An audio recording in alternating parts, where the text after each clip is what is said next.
Hello friends, how are you? I think all are fine. So organisational behaviour की जो unit हो चुकी है कंप्लीट। अब उसके करते हैं ऑब्जेक्टिव टाइप क्वेश्चन, यानी कि हमने जो attitude, motivational, individual behaviour, group behaviour, communication, leadership जो भी है सभी यूनिट्स इसकी जो रिलेटेड थी वो कंप्लीट करवा दी हैं। और कंप्लीट करवाने के बाद अब आप ऑब्जेक्टिव टाइप क्वेश्चन देखिएगा कि किस टाइप से आप, अगर आपने बहुत ही अच्छे से वीडियो देखी है तो आपको एक भी क्वेश्चन ऐसा नहीं लगेगा जो कि हमने नहीं करवाया हो और आपको उसका आंसर नहीं आता हो। अगर आपको किसी भी क्वेश्चन पर डाउट है तो फर्स्ट ऑफ ऑल यही कह देते हैं कि भाई कमेंट में ज़रूर बताइएगा।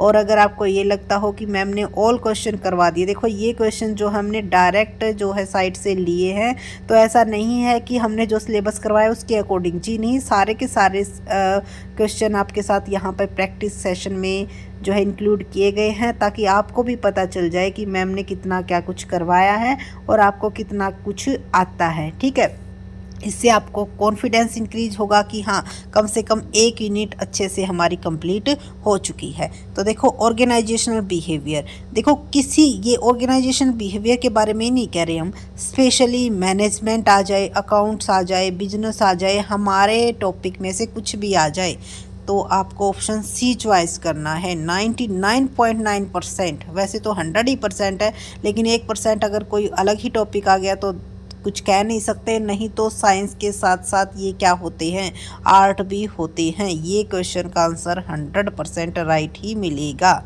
तो ऑर्गेनाइजेशनल बिहेवियर क्या है, साइंस है और साइंस के साथ साथ आर्ट भी है। देखो यहाँ पर हम ज़्यादा एक्सप्लेन नहीं करेंगे, ज़्यादा एक्सप्लेन सिर्फ उन्हीं को करेंगे जिन क्वेश्चंस पर हमें लगता है कि हाँ नए आए हैं। वैसे हमने पूरा एक्सप्लेन कर दिया है, वरना वीडियो बहुत ज़्यादा लंबी हो जाएगी।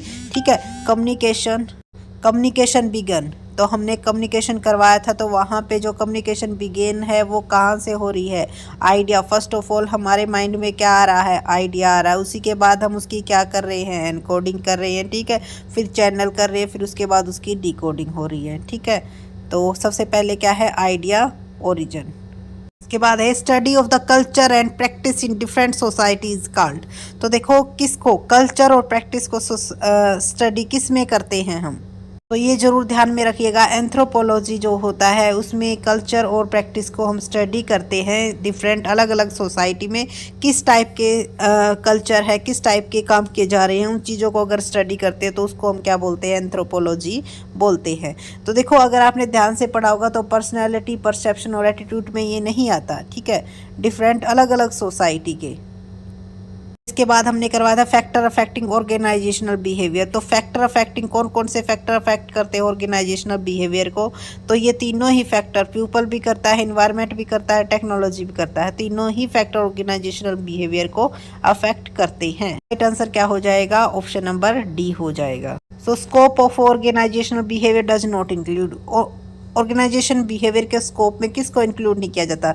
देखो जब हमने स्कोप पढ़ा था तो लीडरशिप भी पढ़ा था, परसेप्शन भी पढ़ा था, और जॉब डिज़ाइन भी किसके अकॉर्डिंग होना चाहिए, ऑर्गेनाइजेशनल बिहेवियर के अकॉर्डिंग होना चाहिए। लेकिन टेक्नोलॉजी वाला पार्ट हमने कहीं नहीं पढ़ा, तो इसका राइट आंसर क्या हो जाएगा, टेक्नोलॉजी हो जाएगा।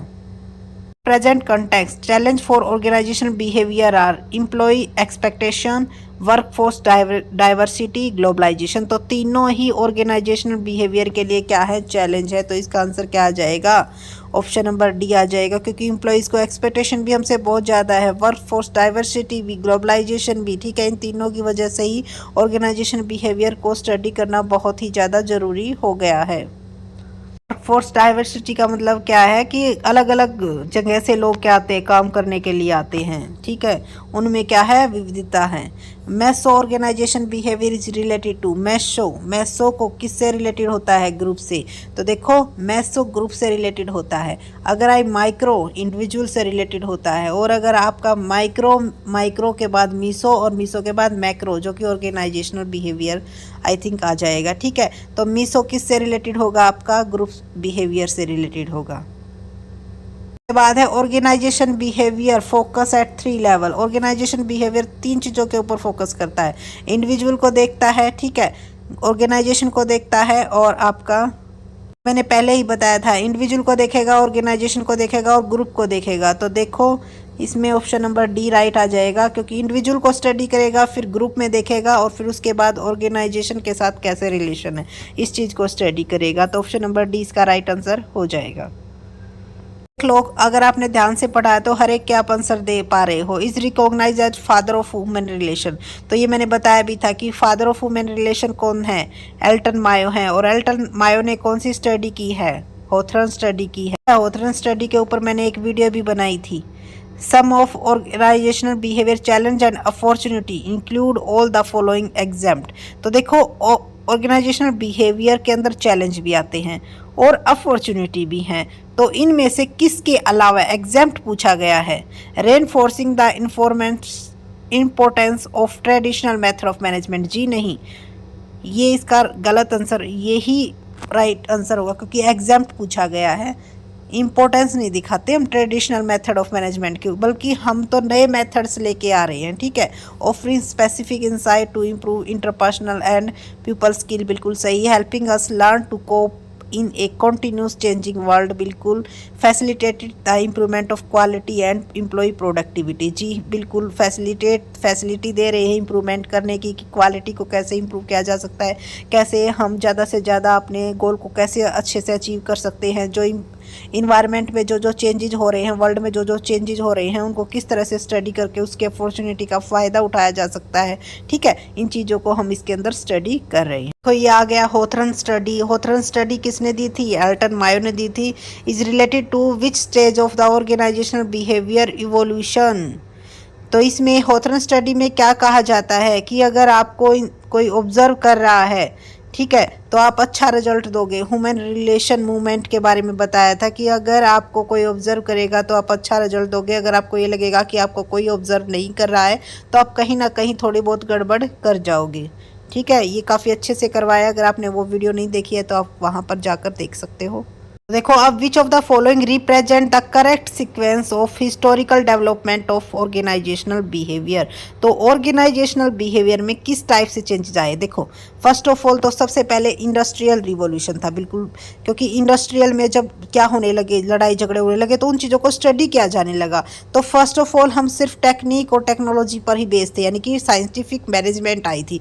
उसके बाद फिर देखा जाने लगा कि ह्यूमन के जो रिलेशन है वो भी अच्छे होने चाहिए, उनकी तरफ हमने मूवमेंट किया। और उसके बाद ऑर्गेनाइजेशनल बिहेवियर, तो फर्स्ट ऑप्शन ही इसका करेक्ट दिया हुआ है, क्योंकि पहले साइंटिफिक मैनेजमेंट था, उसके बाद ह्यूमन और फिर ऑर्गेनाइजेशनल बिहेवियर, ये स्टेप इसका बिल्कुल सही है। इसके बाद नेक्स्ट क्वेश्चन क्या गिवन है, the field of organisation behaviour examine such question as the nature of leadership, effective team development and.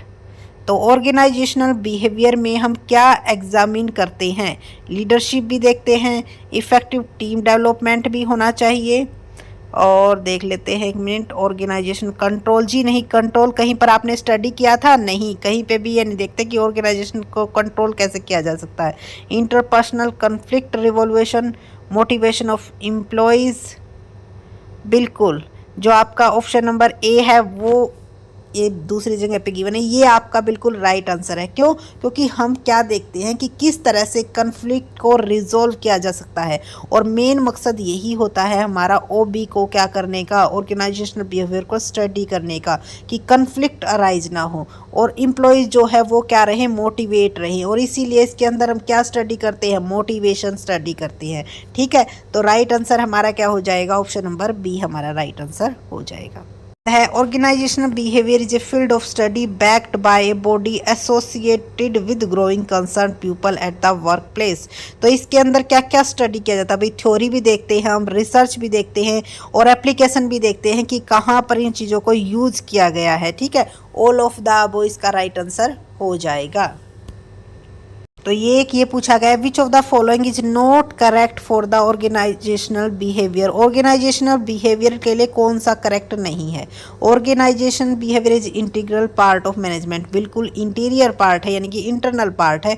Organisational behaviour is disciplinary approach. तो अगर देखो आपने ध्यान से पढ़ा हो तो ऑर्गेनाइजेशनल बिहेवियर की जब हमने फीचर्स करवाई थी तो वहाँ पे क्या लिखवाया था, organisational behaviour is multidisciplinary approach, क्योंकि यहाँ पर बहुत सारे सब्जेक्ट्स को क्या किया जाता है, स्टडी किया जाता है। हम साइकोलॉजी को स्टडी करते हैं, सोशोलॉजी को स्टडी करते हैं, एंथ्रोपोलॉजी को स्टडी करते हैं, ठीक है, तभी ऑर्गेनाइजेशनल बिहेवियर को स्टडी किया जा सकता है, इतना आसान नहीं है। तो इसका जो राइट आंसर हो जाएगा ऑप्शन नंबर बी हो जाएगा, क्योंकि नोट करेक्ट पूछा गया है, ठीक है। बाद है contribution of human relation movement is are great depression, labour movement, Hawthorne study, all of these. तो ऑल ऑफ दीज में हम क्या करते हैं, ह्यूमन के रिलेशंस में कंट्रीब्यूट है सभी का स्टडी करने में, ठीक है, क्योंकि इन तीनों ही जो है किससे रिलेटेड है, ह्यूमन के रिलेशन से रिलेटेड है। तो मैंने पहले भी बताया था होथरन स्टडी बहुत ही इंपॉर्टेंट है। Next question, nowadays a lot of stress is being put on the dash of the employ in the organisation. देखो स्ट्रेस होता है तो किस में झलकता है, उसके बिहेवियर में झलकता है, तो ऑप्शन नंबर सी आ जाएगा। और इसीलिए उसको स्टडी कर रहे हैं, क्योंकि फिर वो हमारे ऑर्गेनाइजेशन को क्या करेगा, उसके गोल को इफेक्ट करेगा। The field of organisational behaviour is primary concern with the behaviour of individual and group. बिल्कुल, इंडिविजुअल और ग्रुप दोनों को स्टडी किया जाता है कि इंडिविजुअल के साथ कैसा बिहेव है, ग्रुप के साथ कैसा है। How resource are effectively managed, effectively manage कैसे किया जा सकता है रिसोर्स को, ये नहीं देखा जाता। Control process and interaction between organisational external content. जी हाँ, पहले मैंने क्या बताया था, इंडिविजुअल को स्टडी करेंगे, ग्रुप को करेंगे और ऑर्गेनाइजेशन को करेंगे। तो ए और सी इसका क्या हो जाएगा, राइट आंसर हो जाएगा। ऑप्शन नंबर डी इसका करेक्ट आंसर है। इसके बाद है next question, dash is based on the environment. देखो इन्वायरमेंट को किस लिए स्टडी करते हैं, बिहेवियर, क्योंकि इन्वायरमेंट के ऊपर ही हमारा बिहेवियर डिपेंड होता है। तो dash like thinking, expectation, perception, exist and they are not needed to manage और प्रेडिक्ट बिहेवियर, ठीक है। तो हमारी जो थिंकिंग है, एक्सपेक्टेशन है, परसेप्शन है, वो do exist and they are not needed to manage the predictive behaviour.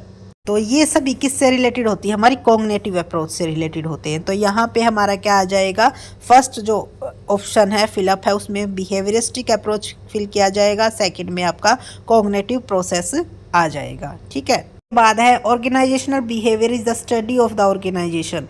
Organisation behaviour में हम क्या स्टडी करते हैं, ह्यूमन के बिहेवियर को ही स्टडी करते हैं। तो राइट आंसर क्या आ जाएगा, option number C.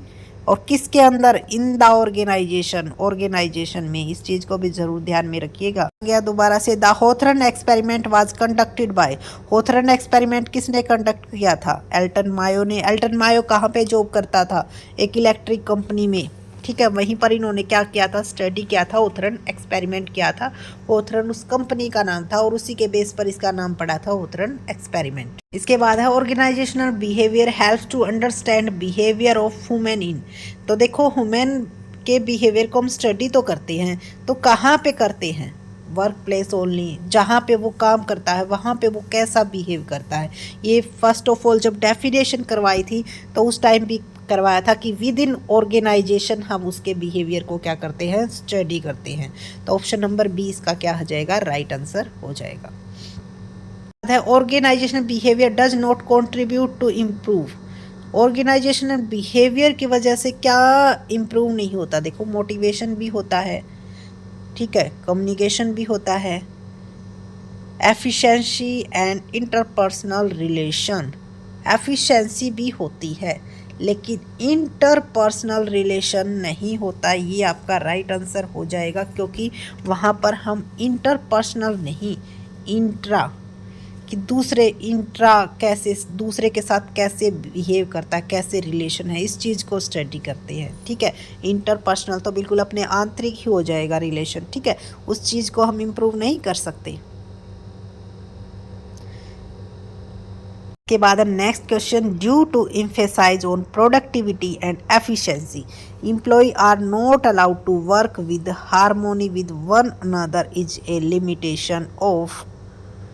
Due to emphasise on productivity and efficiency employees are not allowed to work with harmony, क्योंकि वहाँ जब हम क्या करते हैं उनकी प्रोडक्टिविटी और एफिशिएंसी के अकॉर्डिंग उनको वर्क एक जैसा नहीं देते, तो ये भी एक क्या है, लिमिटेशन ही है। किसकी, ऑर्गेनाइजेशनल बिहेवियर की, क्योंकि उसके ऊपर भी क्या होता है, उनके बिहेवियर में चेंजेज आता है। ठीक है, क्यों, क्योंकि सभी ये सोचते हैं कि भाई तू इतना काम कर रहा है लेकिन तेरे को इसके अकॉर्डिंग क्या नहीं मिल रहा, काम नहीं मिल रहा। कई बार क्या है, मैं अगर पीएचडी होल्डर हूँ और दूसरा क्या है, ग्रेजुएशन है, तो मैं क्या सोचूंगी कि मुझे इससे बेस्ट क्या मिलना चाहिए, अपॉर्चुनिटी मिलनी चाहिए, बेस्ट लेवल मिलना चाहिए। लेकिन वहाँ पर ऐसा नहीं होता है, उनको क्या सेम मिलता है, सेम प्रोडक्टिविटी एफिशिएंसी।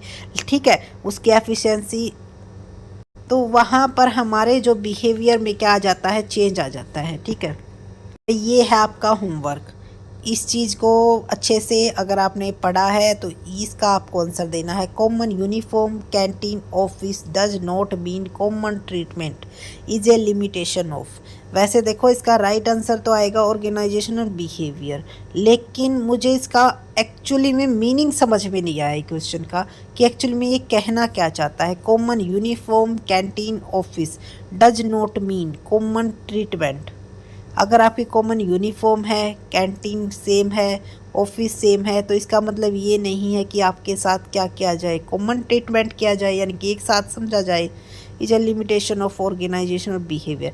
कहीं एक दो जगह इसका आंसर ऑर्गेनाइजेशनल कल्चर भी है। तो देखो जिस क्वेश्चन पर मुझे डाउट होता है वो मैं आपसे तो, क्योंकि कई कैंडिडेट्स ऐसे हैं जिनको बहुत ही ज़्यादा नॉलेज है, तो ऐसा नहीं है कि मैं अपने आप में बेस्ट मानूँ जी, नहीं, मैं यहाँ पे कुछ सीखने और सिखाने दोनों काम करने के लिए आई हूँ, ताकि जो मेरे पास है वो मैं सिखा सकूँ और जो आपके पास है वो ले सकूँ। तो आप भी ज़रूर बताइएगा अगर आपको इसका एक्चुअल में मीनिंग क्या है और क्या कुछ समझ में आया। ठीक है, तो चलते हैं नेक्स्ट क्वेश्चन की तरफ। वैसे इसका answer, right answer option number C ही है। उसके बाद है which of the following is not a contributing discipline of OB. हम क्या कहते हैं, मल्टी डिसिप्लिनरी है। मल्टी डिसिप्लिनरी क्यों है, क्योंकि बहुत सारे सब्जेक्ट्स को इसके साथ, और मैंने बताया भी था, एंथ्रोपोलॉजी को भी करते हैं, साइकोलॉजी को भी करते हैं, सोशोलॉजी को। देखो स्पेलिंग से मार खा जाओगे लेकिन फिजिकोलॉजी को नहीं करते। ठीक है,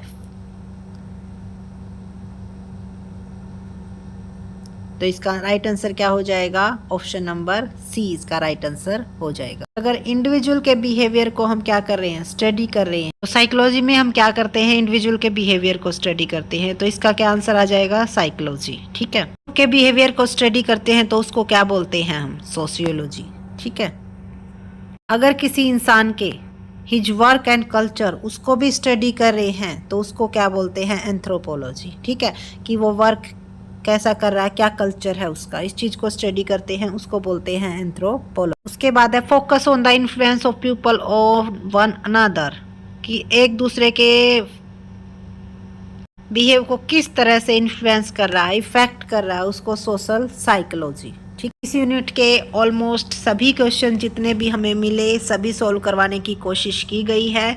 तो देखो ये जो हमने लास्ट में करवाई, ये करवाने का यही था कि इन सभी को मिलाकर मल्टी डिसिप्लिनरी बना है ऑर्गेनाइजेशनल बिहेवियर। जब कल्चर को स्टडी करते हैं एंथ्रोपोलॉजी, एक ही पर्सन के साइकोलॉजी, जब उसके सोसाइटी के साथ देखते हैं तो सोशोलॉजी। ठीक है, और इन्फ्लुएंस पीपल वन अनदर तो उसको सोशल साइकोलॉजी। इन सभी को स्टडी किया जाता है ऑर्गेनाइजेशनल बिहेवियर में। तो किसी भी टाइप से अगर क्वेश्चन आता है तो आप उसका आंसर दे पाओगे।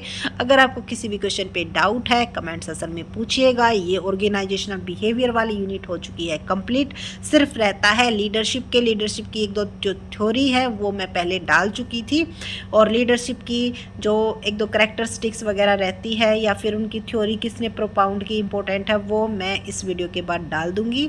So complete. अब नेक्स्ट यूनिट कौन सी स्टार्ट करनी है ये आप बताइएगा, उसी के अकॉर्डिंग नेक्स्ट यूनिट की जाएगी स्टार्ट। तो बने रहिएगा, और वीडियो अच्छी लगी तो लाइक कीजिए, चैनल को सब्सक्राइब कीजिए एंड शेयर करना न भूलिए। Thank you.